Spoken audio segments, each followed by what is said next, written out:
Well, I mean, I've always been here still. I didn't go anywhere. I'm back. Welcome back, Alex, to the world of completing the shelf. Thank you. Happy to be here. How you been? How have I been? I've been okay. I'm just happy to be here again and finding some balance to get my shelf back on track and upright. So it feels good. That's good. That's good. Well, a lot has happened in movies and nerddom since we last spoke in June, I believe, of last year. Oh my goodness. Yeah. But today we're here to talk about Avengers Endgame. Yes. The 22-part story has come to its end. What was your first reaction? You've seen it twice now. I've seen it once. First thoughts. My first time seeing it through and sitting through all 3 hours of it, I felt like a sigh of relief.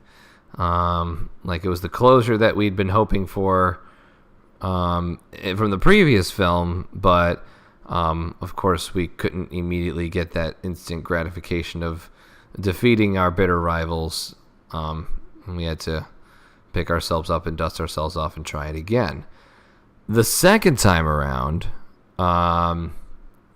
I think the second time around, I feel like it was more of a feeling of satisfaction. Again, kind of just seeing it through to the end and getting a little bit more of the emotional side of it to kind of sink in, I guess. So that's two ways. I don't know how I'm going to feel after I see it a third time tomorrow, but we'll see. You are a lucky man. I probably will only see it once in theater, just because of being dad and husband. But yeah, I was sitting there and was just kind of amazed. And I sat through all the credits. I knew there wasn't a post-credit scene, but I just needed to let it sink in. And my brain was wrestling with the time travel stuff. But ultimately, I was very satisfied. And we should warn everyone, this will be a very spoiler-filled discussion about Endgame. Lots and lots of spoilers. Absolutely. Snape kills Dumbledore. Gosh. Wait, that's not the right spoiler, is it? Yeah. So we're going to talk about this gargantuan film in 3 parts. Part 1 is called The Loss. Everyone's dealing with the loss of Infinity War. Half of the population being snapped out of existence. The second part will be talking about that time heist part of the film. And then last but not least, the battle. Oh. So. I didn't write that down on my sheet. I had the Fellowship of the Ring, the Two Towers, and the Return of the King. Are we? Oh, I'm sorry. I just realized never mind. Let's keep going. You know, I have a 9-week-old baby, so my brain, it just didn't know how to come back from that. Also, we're rusty. It's been almost a year since we've done this. I know. June 28th, I looked up. That was the last time we recorded an episode. Wow. Yeah. I know. All right, so let's get into what we liked about the first part, The Loss.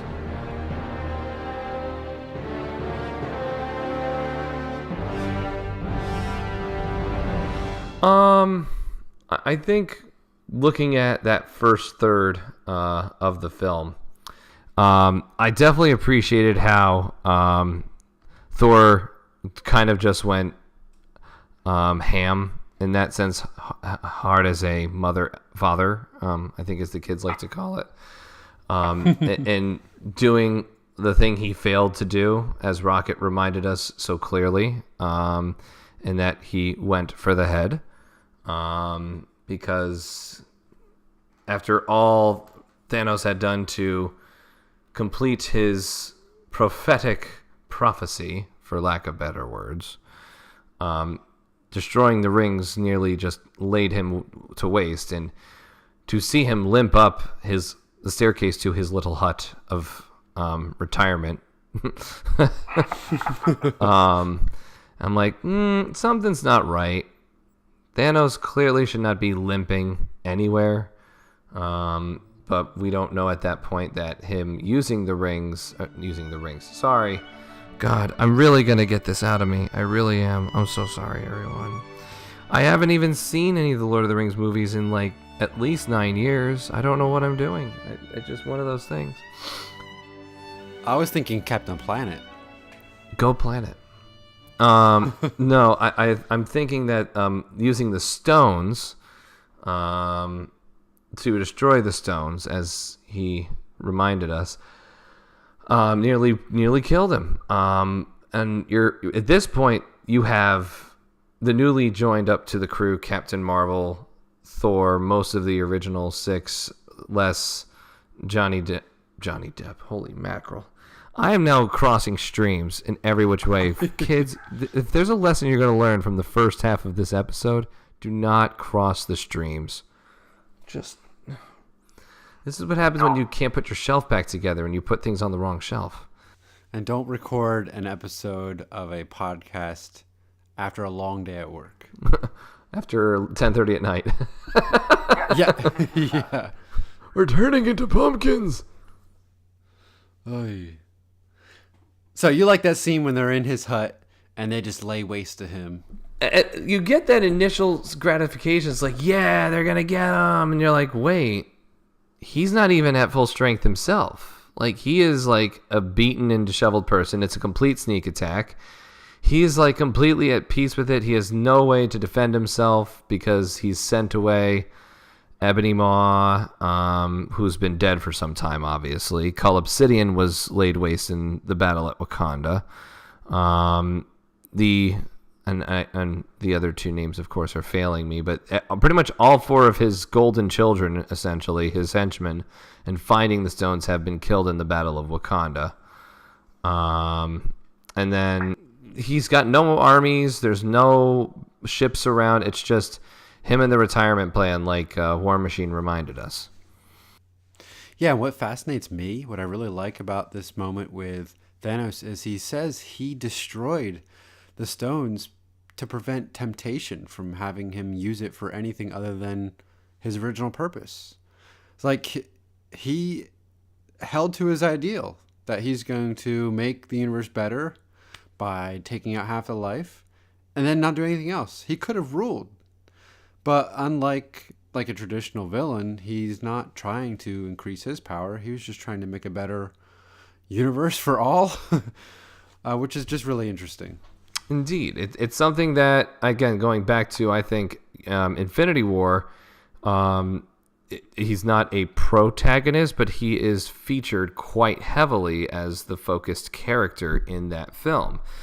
I would say he is the protagonist of that film. Right, and it's weird because we're not used to the villain being portrayed in such a light. And I think just continuing to go back to that now, to see him take that back seat to be less of the feature in Endgame was certainly, I think, for the average moviegoer, something that was welcomed, because this is about the Avengers. It's not about Grimace. Yes. And you all know I'm a big soundtrack fan, so I didn't like the score to Infinity War. It was all dark and just relentless and unlistenable by itself.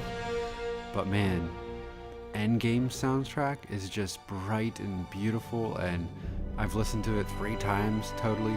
And it's because the focus is on the Avengers, not Thanos. So it sounds differently. What did you think after they realized that killing Thanos meant nothing, and Thor walks out, the camera blurs, and then it says 5 years later? 5 years later. How did you react to that? I'm like, I literally sat there, I'm like, we have 2 hours and 45 minutes to go. What else are we going to do now? Yeah, it's like the Russos knew we were expecting this movie to be a big confrontation between Thanos and the Avengers that are left, and it just totally upends that. They kill him in the first 15 minutes, and you're like, what now? I thought it was brilliant, a great time jump, although now the MCU is in like 2023 now, so we're not aligned with it anymore. Nope. But we're still in the section of the loss, and now we're really seeing the Avengers dealing with the fallout of being losers, that like they lost. How did you react to their current state of mind? Um, See, that's the thing. I think the one that was most alarming to me and most of the folks in the audience is both times was Thor. Yeah. Just the physical transformation of Thor alone is startling. In Infinity War, he is the pirate angel who Drax is falling in love with when he arrives on the Benatar. And then you see him in New Asgard looking somewhere between a mix of the Big Lebowski and his prideful former self, and it is an amazing transformation for all the wrong reasons.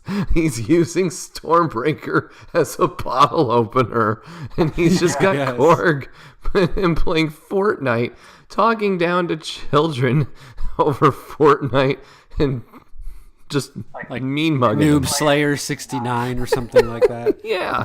I'm just like, oh, how the mighty have fallen. Well, that's the thing. So, yeah, let's deal with Thor. It was for comedic effect, and we know Chris Hemsworth wasn't thrilled with Thor for a while until he becomes funny. And so we have this Ragnarok kind of Thor now. Yeah. And it was funny for a little bit, but then it was just too many fat belly jokes with the camera just zooming in on it and stuff. But I liked whenever Thanos' name was mentioned, he got really dark, and like the sadness and the frustration and depression actually was exposed. And that scene between him and Hulk, that was nice.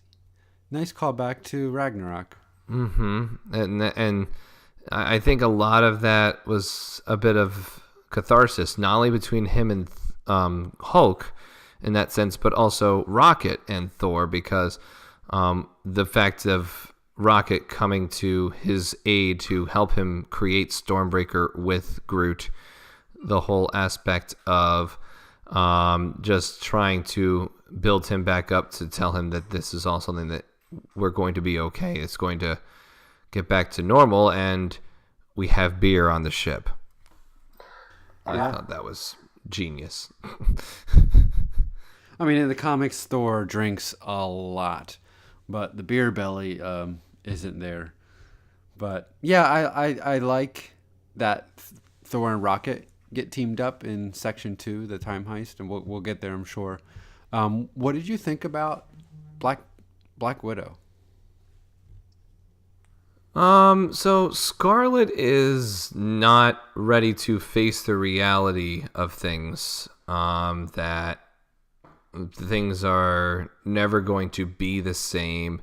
The people that she loved are never going to be the same, and she's just trying to try to still be the Crime Stopper Avenger that she knows she can be, but there's nothing to stop in that sense. It's just cleaning up the scraps of the universe in that sense, where she sends out Captain Marvel, keeps an eye on things on Earth. With calling out Okoye, it's like, what was the tremor under the earth? Well, we don't do anything. We leave the earthquake alone. It's an interesting possible plant for a future Marvel character, Namor, the King of Atlantis, which is in the original Avengers. Sometimes he's a villain, sometimes he's an ally. That's speculation, of course, though. But yeah, she's like the Nick Fury now, right? She's kind of positioned herself in that way. And her discussion with Cap, with the peanut butter jelly sandwich, is really interesting, because she's like, I didn't have a family until the Avengers. She's just desperately trying to hold on to that reality where she's actually a good person and not, having that red ledger. I did like that Steve mentioned that there's more like whales or something coming back in the Hudson River, and so actually there's good consequence to Thanos' effect in nature. Right. You can just hear Thanos in the background saying, I told you so. Because everything is returning back to sustainable levels of life for everything.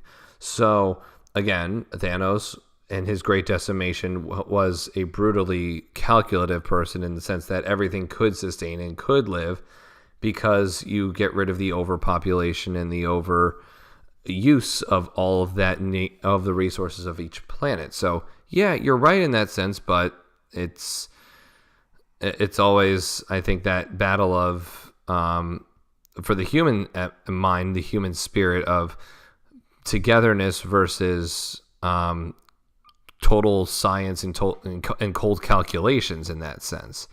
Sure. The what could have been. It's always going to be that balance. Yeah, absolutely. We got to talk about Hawkeye.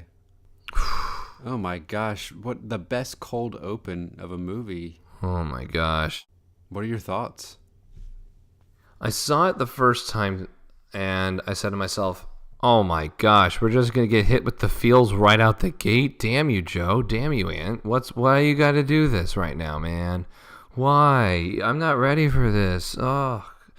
Yeah, as a father with a daughter, I knew the whole time. It was like a horror movie scene because the audience knows. We knew what was coming. And it's just that tension. And then we barely even see any dust, but we know there's nowhere for these people to be hiding. They're just gone. Devastating. Just the worst. But, you know, a great way to start a movie just with the emotion there, and it's tied to character and story. And, gosh. Now, his transformation into Ronin is interesting. He just kind of goes full Punisher mode and just taking out all bad guys with a sword. He can't pick up a gun. He has to use one antiquated weapon to another. Yeah, you know. Always the one bringing the knife to the gunfight, aren't you, Clint? Good job. Yeah, it works for him, though. The only person that can bring him back, though, is Nat. Yeah. I really love their kind of brother-sister kind of relationship. And that's featured heavily in the time heist part. Is there anything else you want to talk about in the loss, the first part of the movie? I think going back to that, I certainly appreciated when they did move ahead 5 years to going to find Bruce, and he and Hulk have certainly hashed out their differences, and now little Are one. Oh, they are now one, and that is just like the coolest. Like it's just the mental imagery of Ruffalo and like Hulk just chilled out, being normal as anything. It's just like, no, it's too stupid. I love it though. Yeah, it was disorienting, but it worked, and I liked that all these characters get to grow a lot. Mm-hmm. Often there aren't consequences in comics. Like people grow and then they go backwards, and grow and they go backwards, and but these characters moved forward.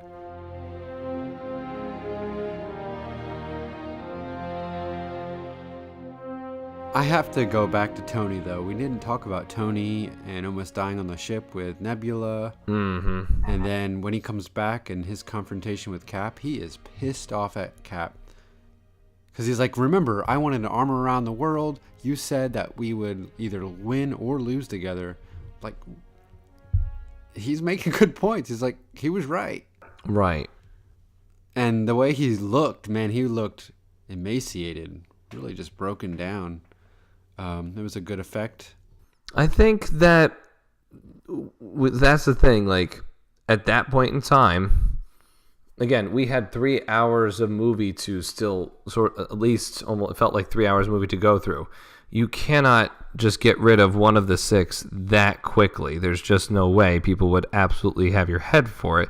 But that's what you felt like. Well, this was the end. This is it. But, of course, Captain Marvel comes to the rescue, saving the glow of sun that just shows up in front of Tony. He's just like, what on earth is happening?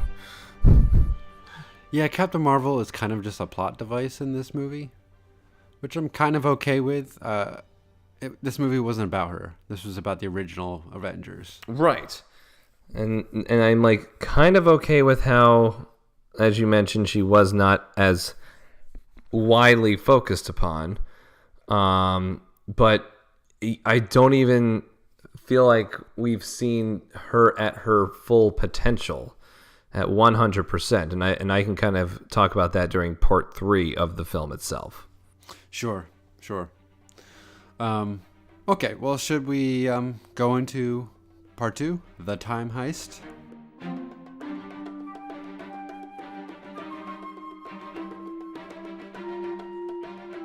So, Stark, of course, in this 5-year future that we find them in, Ant-Man. No, we got to talk about Ant-Man. of course, Right. without Scott Lang, none of this becomes a domino getting pushed, hitting the rest, and creating what we know as a domino effect. And it's that rat. That rat accidentally brings Scott back from the quantum zone. It's quite ironic. And it's the true hero of the movie. And this is that thing that Doctor Strange saw. The one thing, the one 14 possibility, million. whatever it was, it was that one rat in that one reality or possible future that brought us all back together, and then Tony's sacrifice. But dang, people might say that's too convenient, but I say it was brilliant. The whole MCU rests on a rat. It's kind of ironic because someone at my office where I work for Disney, I won't name names of the person who mentioned it, but someone who I worked with said to me, "Do you think that was an homage to Mickey Mouse?" I'm like, "No, because it's a rat. Rats are different than mice." They're like, "But without Mickey Mouse, this would have never happened." I'm like, "That's I'll take that. okay," but they could have portrayed the mouse a little, like rough around the edges. They could have put shorts on him and made him wear gloves. That would have been nicer, and everyone would have gotten it a little bit more. But it would have been all the more ridiculous. Anyway, without Scott magically returning and Ken Jeong, spoiler alert, without the security guy actually doing his job and paying attention to the cameras, because why you're guarding a storage facility right now in this day and age is, I guess, anyone's guess. And I guess that's the thing about this dystopia. Is there a police force? Is there any armed enforcers aside from, Romanoff and everyone else playing Globocop in that sense? You know what I mean? Yeah, we get a peek at the world, and it's kind of broken. There's trash everywhere. I really loved the monuments to the vanished, though. Yeah. That scene got emotional when he's looking for his daughter, because one thing you know about Scott Lang is he loves his daughter. Whatever it takes for him is Cassie. That's what his whatever it takes is going to be. When he goes to her house and they reunite, that got me. That did get me. Reunited and it feels so good. Sorry, what? I realized just now this movie features a lot of father-daughter relationships. Yeah. Which is where I'm at. So that got me. But yeah, the Avengers don't give Ant-Man enough respect. He comes up with a solution. Now, he doesn't do the math, but he comes up with a solution on how to save the day. So during the time heist, Tony is trying to solve time travel, and he figures it out. And I love that Pepper is no longer the stop being a hero kind of woman on his side, but she's like, you won't be able to rest until you do this. I know who you are. I accept you. Go figure this out. In my mind the whole time, though, I'm thinking, wait a minute. If he resets the timeline, he doesn't have a daughter. He can't do that. What were you thinking about that?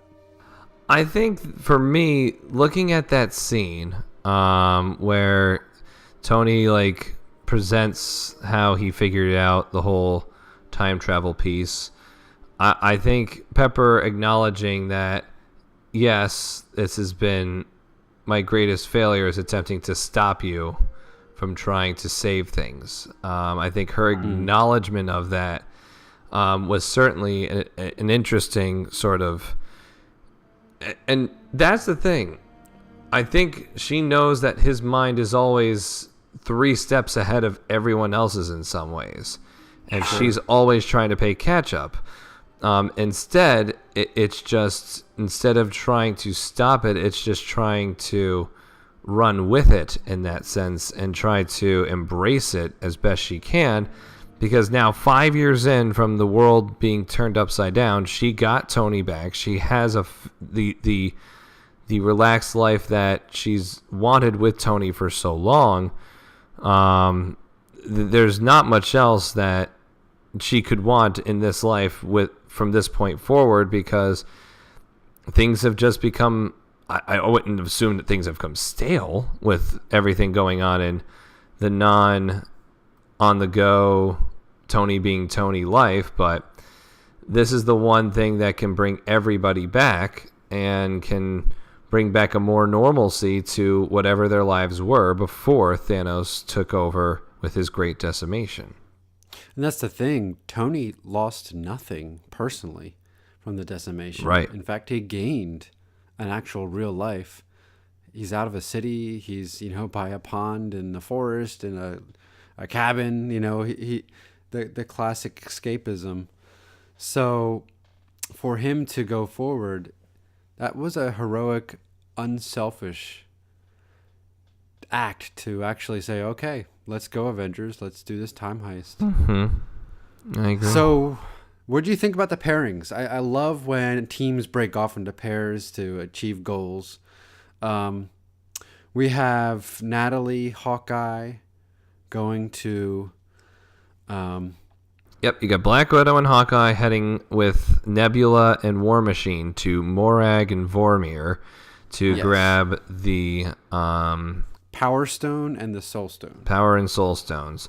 You send Ant-Man, Iron Man, Captain America, and Hulk to New York for Avengers 1, where all three stones are in the same place at the same time, where you have the Space Stone, the Mind Stone. The Mind Stone, and then, of course...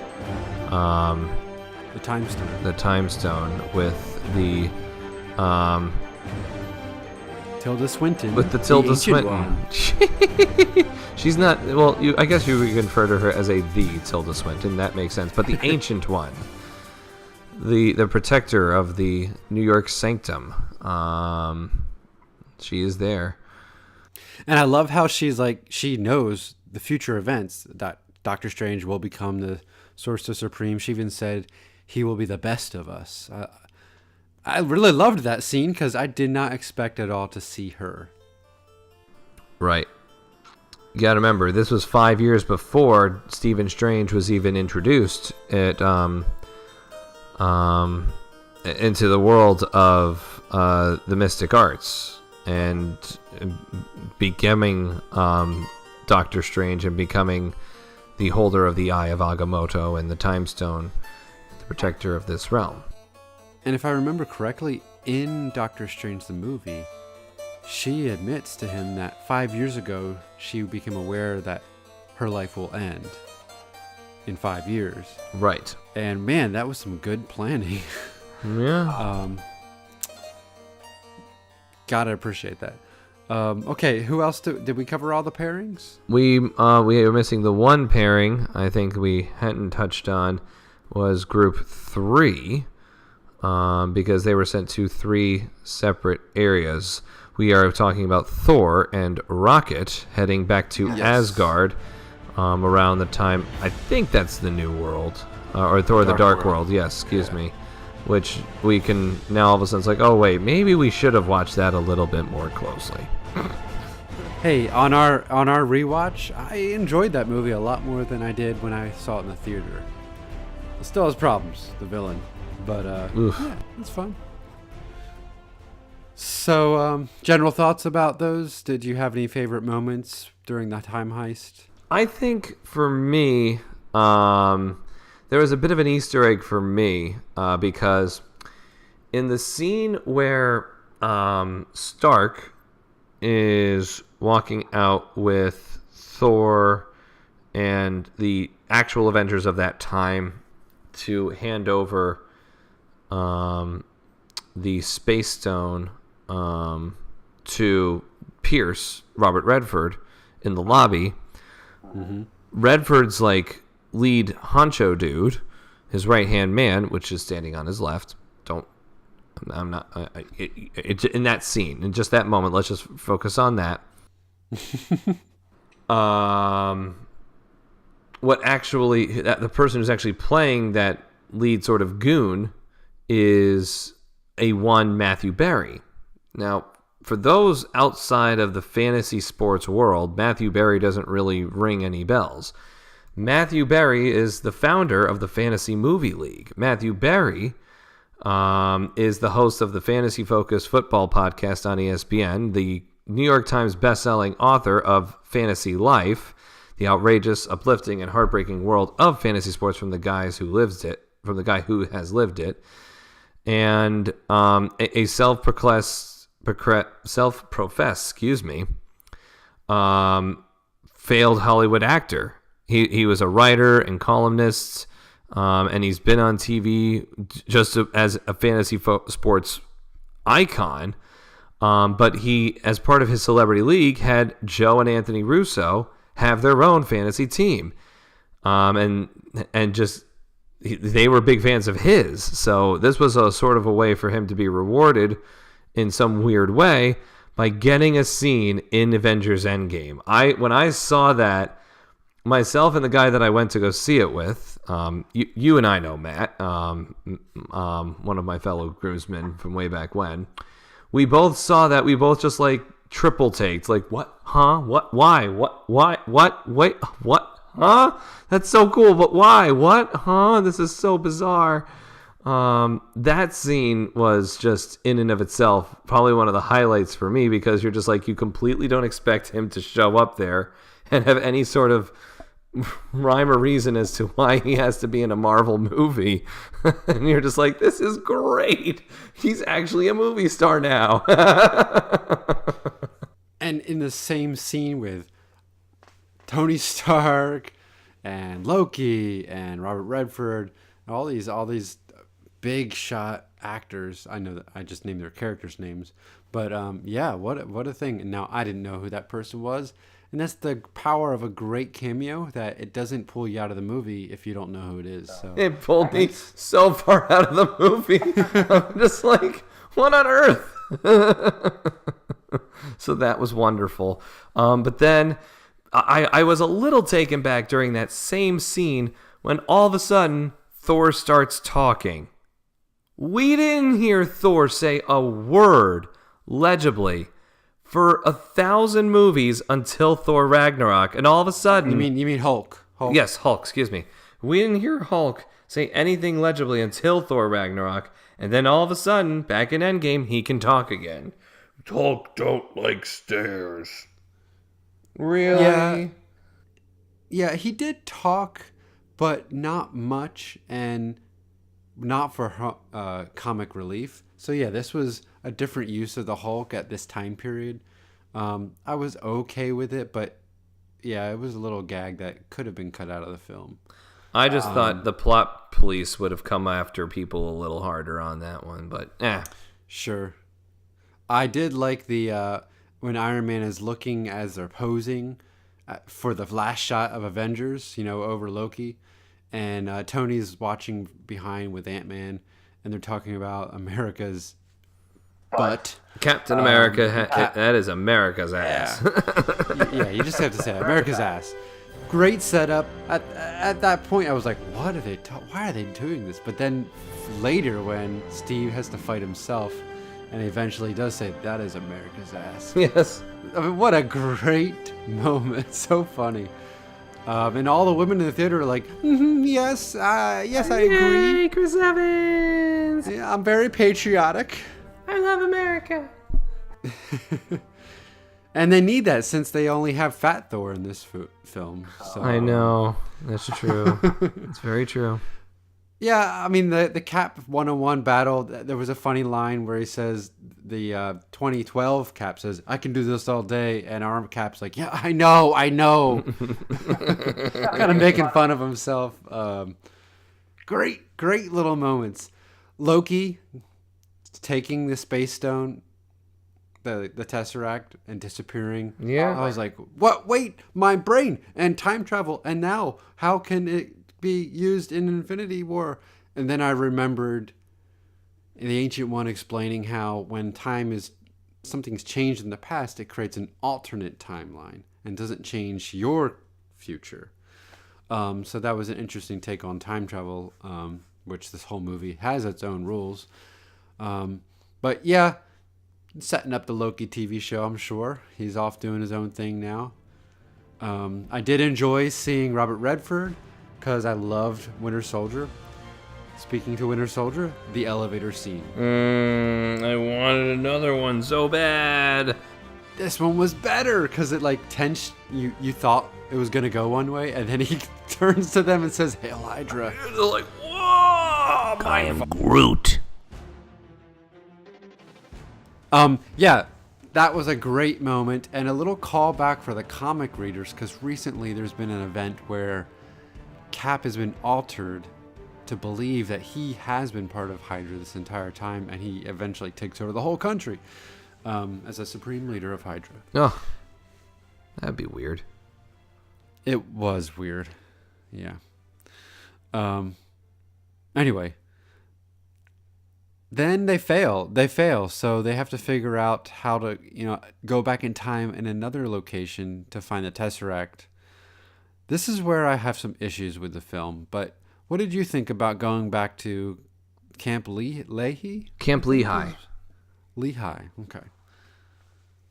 See, I knew I was unsure as to I feel like part of it, but in that sense, that was the only logical way for this to even have a chance. But there was a part of me that, like you said, going back to it a moment ago, Loki running off with the Space Stone and going off to do his own thing. You said to yourself, well, how is what this is affecting everything going forward? How does he come back to this? And well, again, as the Ancient One explained, it only creates an alternate reality where you went back to, not in your future. So it's not as big of a plot hole as to, well, what the I am Groot happens to Loki. When all this is said and done, he goes right back into custody, and the movies continue as normal, from what we know up to this point.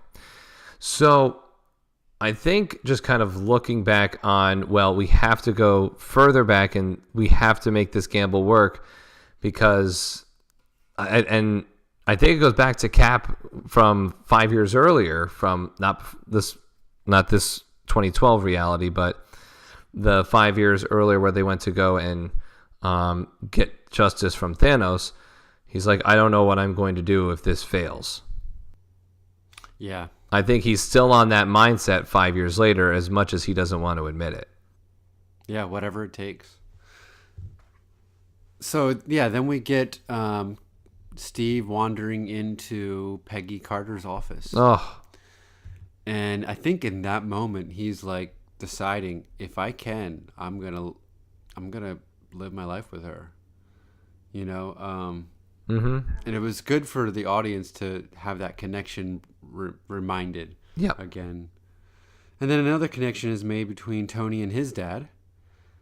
Oh, yeah. As I'm watching this, I was like, this is very self-indulgent. Like, it was long. It was a long conversation, but ultimately necessary for Tony to come to terms with his dad. 100%. Yeah, so that was good. So then we have... I loved the joke, and poor Chris Pratt and Star-Lord. But we go back to one of the best scenes in the MCU, the dancing scene on Morag. Mm-hmm. But then we take away the music, and it's just an idiot kicking animals and dancing. 100%. And that was fantastic. Because the Marvel Cinematic Universe can make fun of itself. And that's why it will endure. When I first saw Guardians of the Galaxy and its first and running... that's your favorite. What's that? I know that's one of your favorites. Right. When I first saw that, and I see that this is the man that we're supposed to follow for the rest of the movie as our anti-hero of sorts, I'm like, this guy's an absolute idiot. He's gonna save the world? What on earth? Like this, there's no chance of this working. But it's because the pieces are so misshapen. It's because there are flaws with everyone that it works for Guardians of the Galaxy. So to now look back on that with a third party, in this case Nebula, who already knows he's an idiot, and War Machine, who's like, really? This is okay. Like he can understand why things went south on Titan, I guess, back in Infinity War. That's true. It's all Star-Lord's fault. Yep. My favorite part of this one was when they were going in to get the Power Stone, and Nebula like has to really trash her robotic arm to reach in and grab it. Right. I love the moment where War Machine's like, well, we all have to make do with what we have. And, he's paralyzed. Mm-hmm. And he's making do by using the Iron Patriot or War Machine suit. And that was like a great moment of connection that I hadn't thought about. They're very similar in that way. Correct. And that's the thing about this movie. It takes time to have those small little character moments that makes them real.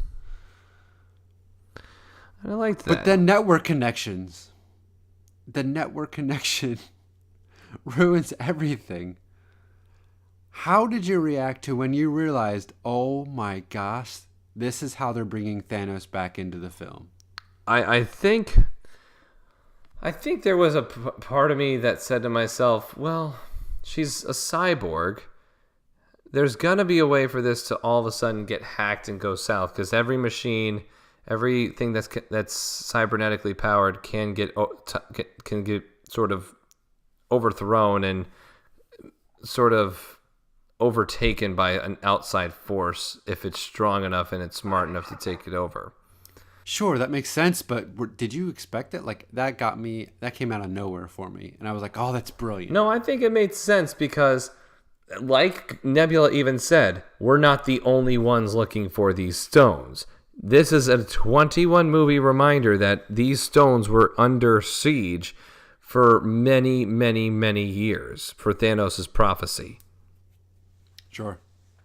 So at some point they would have, again, whether it's Captain running into Captain, Nebula running into herself with Gamora and her stepdad Thanos on one of their adventures.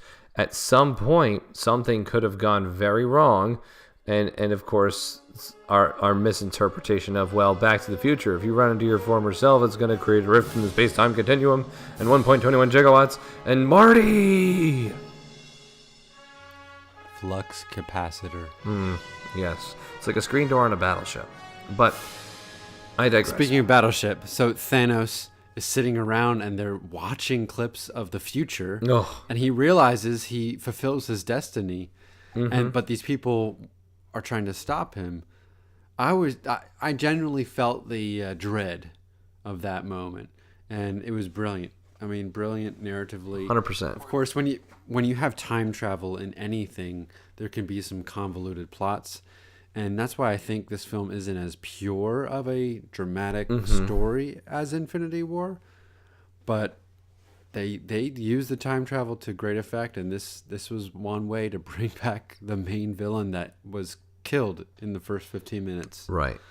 I agree. So there's clearly going to be a race to the finish in that sense of, can they achieve that goal of getting to bring those stones into their reality without getting noticed by pieces of the past. And then we have the switch of Nebula, old Nebula, who's just desperate for the affection of her father. She's not woke yet. She ain't woke. Nope. And then we have Gamora, who is like reluctant, but she's still playing the bad girl role. But still protecting Nebula. Yeah. So her, I didn't expect for her to come back into this franchise. I thought she was dead. Well, no, back then she was alive in that time and age, so. I know it. She's still alive now in the present. But is It was a she? clever way to bring her back. Ugh, I Well, don't I think know. so. I mean, it seems like that will be the plot of Guardians 3 is to restore the family, right? Yeah, that I can't wait for that then. If that's going to be the case, so that's another pod for another time. So, shall we talk about Nat and Clint? Yeah, because you realize those two have to go over there. Someone is not getting out of this alive. We know that. They don't know that. And that's Yeah. what makes it even harder to take this scene, is because they get there, Red Skull is there, and I still thought to this day that it was still Hugo Weaving playing Red Skull, but no, it's not actually. Welcome to the Marvel Cinematic Universe, Ross Marquand of The Walking Dead and other great works of film and television and such. Yep, that was him. It was cool. Anywho, you realize one of them wants to. They can't immediately wrap their heads around. Well, is it going to be you? Is it going to be me? And of course, there's this awkwardness of, well, how could it be Clint? Like if you're sitting there. Clint has been fighting for one thing, trying to get his family back after he lost them in ways he could never imagine when he was out of the fight. Natasha has never had luck, like whether it was trying to romance Bruce during Ultron and unfortunately falling on hard times for that, whether it was trying to be there for Clint and Clint just bowing away from the action altogether. I think she's always felt like she's had the family, but at the same time, no one's going to miss her. And that's just how it has to be. I have to do this for everyone else to live and succeed and to be brought back to a sense of normal. I will be remembered somehow as that hero that did something right for everyone and saved the day after doing so much wrong for so long. Yeah, this definitely is a redemption move for her, but I would disagree that no one's going to miss her. Like, her relationship with Clint is No. really Her special. thought was that she was not going to be missed. And I knew that there was going to be a lot of, well, she was one of us from all the boys. I knew that was going to be a clear like sign of angst on their part. Yeah, as you know, my favorite film in this franchise is Winter Soldier, and her and Cap have a great relationship too. And so, yeah, that was tough. And the fight kind of between each other was a little too long, back and forth, who's gonna go and exploding arrows and stuff. But when she actually went, I didn't really feel anything, and I was disappointed. I'm like, oh, it didn't move. I didn't get affected by that. I don't know why. I hope the second viewing it does. For me, during the second viewing, because at this point I know that Nat is going to not come away from this one, I kind of looked a little bit more into the should it be me, should it be you conversation a little bit more because, again, one of them was not coming back from this. And Sure. I feel like the first time around, I'm like, it could have been either of them. This time around, I had that more of that resignation of it had to have been the Black Widow. It had to have been her because Clint has had something to fight for at the decimation. All Nat had to fight for was all of the Avengers that she grew into this family with. But I feel like it was more to make, again, it's her sacrifice that makes someone else whole, rather than her selfishness that she's always relied on for so long to save herself. Well, her sacrifice makes the whole universe whole. Correct. So, wow, yeah. Yeah, I hope on second viewing it'll produce an effect in me. I think if it was more of a jarring death, rather than the back and forth. It might have had more of an impact, but whatever. I'm not Joe and Anthony Russo. They know what they're doing. Mm-hmm.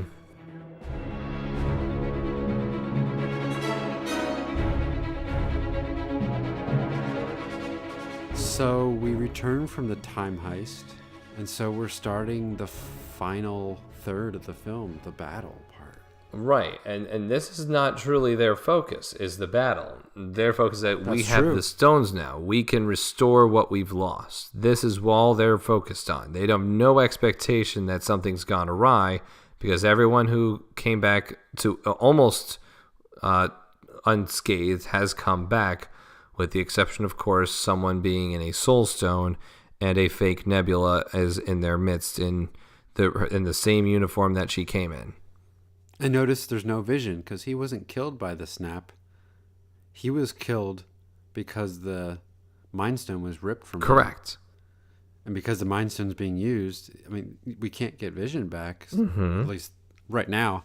There's a show coming, WandaVision, on Disney+. But the Hulk, he did the snap. But then you see he's really injured, just like Thanos was, which is great foreshadowing for Tony Stark eventually using that, and what that is going to mean. Yeah, but then the ship, Thanos' ship comes and just demolishes Avengers HQ. Puts a hole in the roof, but nobody notices because the snap has already happened, and it's so powerful of trying to get that around Thulk.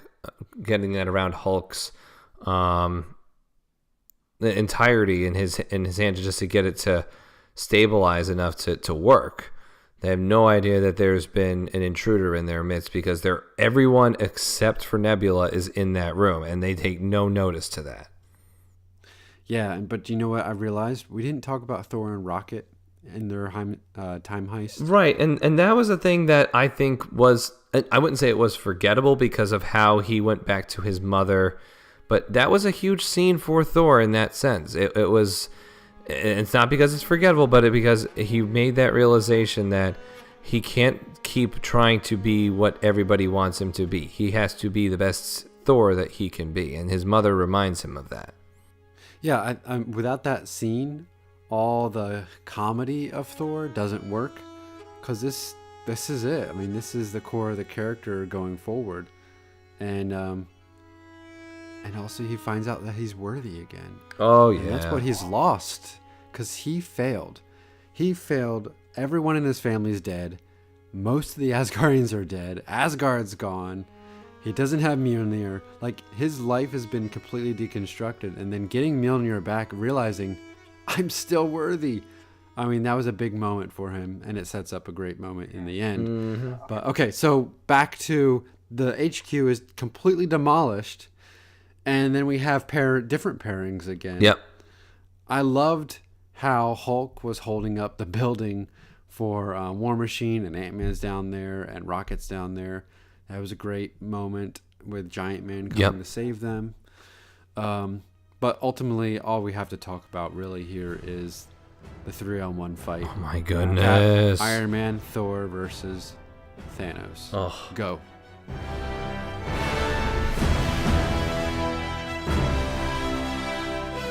I don't know where to start. Like, you've got Stormbreaker in one hand, Mjolnir in the other. Like, just that aspect alone, and I'm just like, yes. Absolutely. You get Captain America back with nanosuit Tony, and that on its own is just like, okay, this is a 3-headed monster against a Infinity Stone less Thanos. There is no chance for Thanos to stand up to these three, but at the same time, all you need is Thanos. He is still one of the most powerful warriors in the galaxy without an Infinity Stone, and it just showed how he can hold his own in a fight against 3 of the strongest warriors the Earth has ever seen. Yeah, and remember, Infinity War opened with him just beating the crap out of Hulk without using any Infinity Stones. He had the Power Stone, but he didn't use it. Nope. So I think we had precedent that this guy is super powered even without the Infinity Stones. It was a good battle. I cannot wait to watch it again. But the hallmark of that battle is, you know what it is. It's when Cap wields Mjolnir. And Thor just stands there. He's like, I knew it. Yes. And you know what? It called back to Age of Ultron. Yep. I mean, what a great moment. Probably my favorite moment in the entire movie. One of the best moments in the entire MCU. Because for the first time, Captain America is truly badass. Oh my goodness. And I don't curse, but that's the only way to talk about it.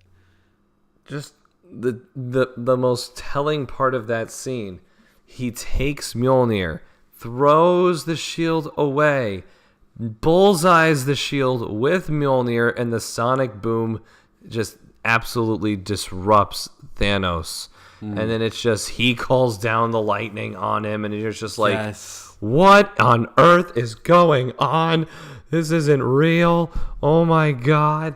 I'm going to absolutely spontaneously combust on my own. This is mind melting. I cannot handle it. And then, before that, sorry, let's revert back 2 seconds.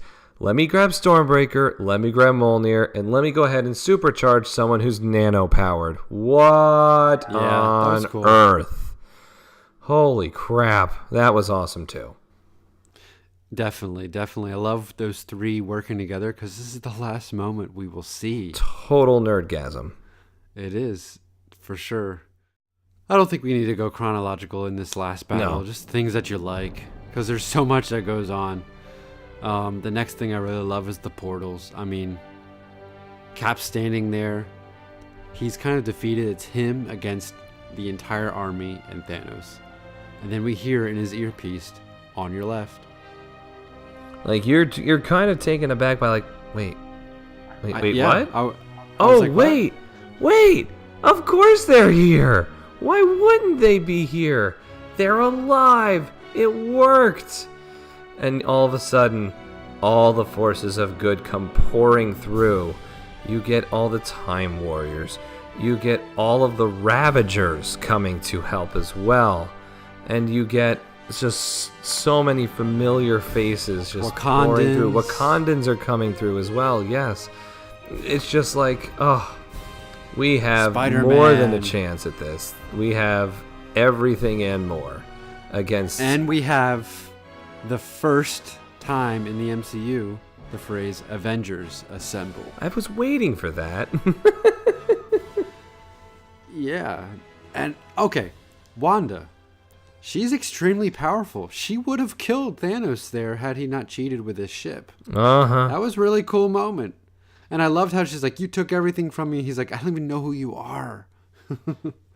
Just amazing. Like, and again, I don't even know that we, to this point, like, I talked about how I don't feel like we've even tapped we haven't even scratched the surface with Captain Marvel. I don't even think we've even touched the surface with what Wanda can really do with her mutant powers. Yeah, in the comics, she's extremely powerful. That her powers are like she can alter reality, like the Reality Stone. In one major event in the comics, she's like wiped out all mutants. Ugh, jeez. Anyway, yeah, I hope we get to feature her and Captain Marvel more. I really want to like Captain Marvel. I was kind of lukewarm on the movie. Mm-hmm. I like Brie Larson. Big fan. I want to like her. There's just not a lot of character there yet. No. But she's cool, just flying through ships, destroying everything. Yeah. Hello. That's how you stop a rain of fire, by the way. Bring your own rain. Yep. And then we have the all-female scene. What'd you think about that? I think that personally, when Peter Parker first meets Captain Marvel, he's like, "Hi, I'm Peter Parker." She's like, "Hi, Peter Parker. I'm gonna go rip some heads off and melt some minds, melt some more minds, because me and my fellow girlfriends here are just gonna, do all the heavy lifting to get this thing to the portal. No big deal. And then you just see like the greatest superhero Me Too movement ever. Yeah, I was expecting, oh, we gotta get her through the line. I'm gonna help, and me too, and me too, and me too. I was expecting that. I want a female Avengers movie after seeing that. However, that moment took me out of the story because it was clearly a movement, like a statement moment, and not actually organic to the story. Because it's a huge battlefield and all the females happen to be right there. But whatever, it was a really cool visual and I enjoyed it, and Caitlin will someday too. Anyway, so Thanos gets the Infinity Gauntlet and he snaps and nothing happens, and you realize Tony has it. At the very end. Yeah, we come full circle. I am Iron Man. In response to Thanos saying, I am inevitable. It was sad but really satisfying, because I have a 2-part video essay about... You got what you wanted. I didn't want him to die. Wait a minute. You made 2 parts of a movie, like you just said, that you wanted Tony Stark to die. Yes, it was like 24 minutes of talking about Tony Stark and why he should die, but not because I want him to, but because that's what would produce catharsis. It would be a good story. And so you didn't want it to happen like this? No, this is great. Oh, okay. This was great. In fact, the only real time I had some tears in my eyes was when Pepper was leaning over him, and she was stoic and just said, "We're all going to be okay. You can rest now." That got me. Mm-hmm. Because the Pepper character is kind of annoying sometimes. Not in this movie. She was fantastic, I thought. She really matured. Their relationship was mature. And she allowed him to feel complete. Agreed. I feel like that realization back in part 1 where there's nothing I can do to stop you from trying to be who you are. That's been my greatest failure to this point.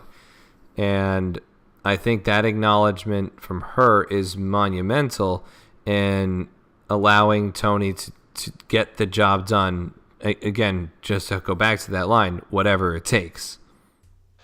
Yes. And, side note, I love her rescue outfit. Oh, I want That's more what rescue. She's called in the yes. comics. Give me more rescue. Pretty darn awesome. That was awesome. So then we have the funeral. Ugh, jeez. And we have a lot of our MCU characters there. Everyone that Tony's touched in some way. His hologram message was heartbreaking, and his daughter sitting there. But the scene that I loved the most was between Happy Hogan and Morgan Stark. Yes. Give her all the cheeseburgers she wants. Mm-hmm. And, he's going to be her dad, essentially, functionally. Yeah. And I hope we get a sense of that in Spider-Man Far From Home, since I think he shows up in that movie. I believe so. He's a constant in the Spider-Man Homecoming movie in terms of that connection to all of Stark. So, that'll be fun. And then we have the Cap scene. Yeah. You want to take on that a little bit and share your thoughts on, Captain being not so Captain in that sense? I think he was Captain to the core. He fulfilled his mission. He returned everything to the proper time. I'm assuming he returned Mjolnir as well. You would think so. We'll find out, I guess. Yeah. But he gets to live his life out with Peggy Carter, and I think that was a fitting end to him. because now he gets to live in the past knowing himself is still out there saving the day, but he gets to have both. For the first time, he gets to be an actual person, not an ideal Captain America. You know. So I like that. Did you? So did you have a preference between passing the shield off to Falcon or Bucky? See, I knew it had to go to Falcon because I think Bucky, in that day and age, still had too many marks against him. In that sense, in terms of, well, it can't be Bucky because people still may not have his trust completely and utterly to be Captain America. I think it had to have been Sam because he holds those same ideals that Steve had for so long. But I kind of want to go back a second to Sure. Steve going back and putting the stones back, but then ending up in his very old age passing the torch along. Steve was always about the mission and coming back as per the mission and being somewhat predictable and trying to finish the mission as he's told. I think he takes a lot of inventory with not only Clint and his family loss, but also Tony seeing how happy with getting a life outside of being the hero and being someone that had to be depended on. I think in that sense, Rogers, his mission was always to get back to Peggy, and he wanted to then finish that as his mission to then get the life he wanted for so long before it was taken away from him. And I think that sort of therapy scene way back when they're in that dystopia from 5 years post-decimation really hits on that. It's like, yeah, 70 years out on the ice can do that to you. He wants that still so badly, and I think this was his chance to get that back, going back in time and missing his jump by so much, like Hulk had mentioned when they were putting the stones back where they were. Yeah, and you made me realize there's a nice symmetry with that therapy scene in this movie. He's doing that because there's no more fight. So what does he do? He's serving people to help them become optimistic and heal, just like Falcon did when he was done fighting. He was doing therapy, Yep. Conferences. So those characters are very much alike. They're both pure and optimistic. And whereas Bucky is damaged, like you said, even if he does win the trust of the public, he's kind of just damaged and not as pure. He's seen too much. He's kind of like not Scarlett Johansson, but Natalie. Right, Romanoff. Natasha. Yeah, Romanoff. So I really did like that choice. Falcon Cap, as he's called in the comics. So I look forward to whatever movies or the TV show on Disney Plus that's coming. Can't wait. I think Marvel is now going to be merging the TV format and the movie format in their storytelling, and it's all connected. And wow, we're not going to have another. I hope we don't have another giant event movie like this for another 10 years. Yeah, that would be really nice. I think I think after Spider-Man, I'll be ready for a break this summer in terms of these visually beautifully made comic books leaping off the page for us to engorge ourselves on. That's certainly going to be the last one I'm going to want to see for a while in that vein for sure. Yeah, they're not announcing any dates for any future films until after Spider-Man. But man, would it be total guts to take like a 2-year hiatus? Like they don't release any. I don't think it'll happen, but that would show real confidence in the brand that it could go away for a little bit, and then when it comes back even. We're even more hungry for it. Right. Personally, I'm fine with more and more coming out, as long as they don't try and up Infinity War every time or Endgame, which I don't think they will. This is a special event. It's essentially a two-part epic of like 6 hours, Yeah, we. um, with preceding 19 movies. Mm-hmm. So I think the future is bright, and I think we're ready to shelf this I was film. gonna say we need to find a shelf for this.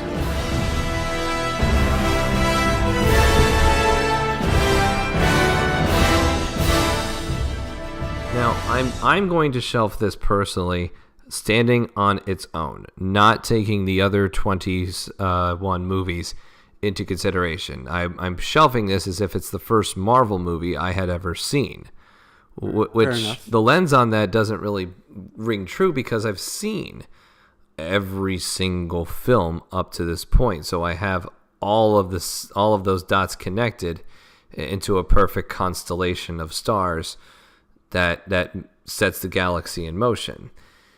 But for me to tell this story of losing everything and trying to get it back and rebirth and everything else, it's a top shelf film. I think, again, standing on its own, not using the other 22 movies to buoy it, this movie stands alone as a beautiful cinematic work of comic book art. I don't know if this film can stand alone, because even the time heist portion, they go back to previous films, right? Now, I do know, like, I work with a guy who hasn't seen anything but Iron Man 1 and Infinity War, Wow. and he's going to go see this movie. And I'm like, okay, I really want to know how he reacts to it, because this movie is, and this is not going to be negative, this movie is 100% fan service. And not in a bad way. It is the sum of all parts. It rewards people that have watched these films, and not just watched them once, but thought about them and talked about them like us, And the details are there if you want to find them, and you get really rewarded. Mm-hmm. But I don't feel like it's as pure of a drama as Infinity War. And because of that, I want to put it on the second shelf, but I can't. So it's a top shelf for me because it's emotionally satisfying in every way. It achieves closure on our three major characters, leaves things open for the future. But if the Marvel Cinematic Universe ended now, there's like no more. It could. Yeah, I think it's going out on a high note. Absolutely. Yeah, always leave them wanting more. So top shelf for me, top shelf for you. Yup. Last thoughts. Did we see Howard the Duck in this one? Did you catch him at any point in the movie? I don't remember seeing Howard the Duck. I didn't catch him, but a coworker told me he watched it a second time with his sons, and they sat in the first row because it was packed. And because of that viewpoint, they did see Howard the Duck come out of a portal. Oh, for God's sakes. What? Fine. Look, I'm not saying it didn't detract from the movie, but at the same time, I was never the biggest Howard the Duck fan, I guess. So it wasn't Yeah, it's an anything Easter egg. lost or gained by him being there or being absent. So Hey, to wrap it up, based on who's left, what's your Avengers roster? If you what's the makeup of the team now? In your mind, in your wish list, who's the leader? Who's replacing the top three? Right, we had Cap, Iron Man, and Thor. So I think to this point, my current Avengers lineup for start date for post Stark, we'll call it. It would be Rescue, Oh, Captain Marvel, Hawkeye, and then Falcon Captain, along with Spider-Man, and then I've got 4 to this point, maybe 5. I think we would be remiss if we didn't include Scarlet Witch, mm-hmm. and then Ant-Man. Oh, absolutely. I think I'm just gonna talk about like who's the top three now, because that's really what we lost. Hmm. I want Doc Strange to be in one of those top three. 'Cause How he's did kind I of a leave Tony him Stark. out? My goodness. Well, it's 12 o'clock in a.m. He's very Tony Stark esque. So Doc Strange, Spider Man, and Captain Marvel. I think that's your top three Avengers now. But I never considered Rescue as being part of the Avengers. I kind of like that. Because she picks up where Tony leaves off, but has more of a better moral compass in my head. But she's a mother Right. of a daughter who doesn't have a father now. So there's a conflict there. That could be cool. That could be a cool narrative to explore for a character. I dig it. Yeah. All right. Well, thank you so much, everyone, for joining us, dipping back into the Marvel Cinematic Universe with our Marvel studies. Feel free to tweet us on Twitter. I'm at Shelf Nerds, and he is at Alex_Salvo. Yep. You can find us on Facebook and comment. Maybe until my telling us- hiatus is over in a couple weeks. Sure, you can still comment. It'll be there, and Alex can check it out. We are completing the shelf on Facebook. Just search us in the search bar. We'll let you in. It's a closed group. But until then, yeah, let's keep on completing the shelf.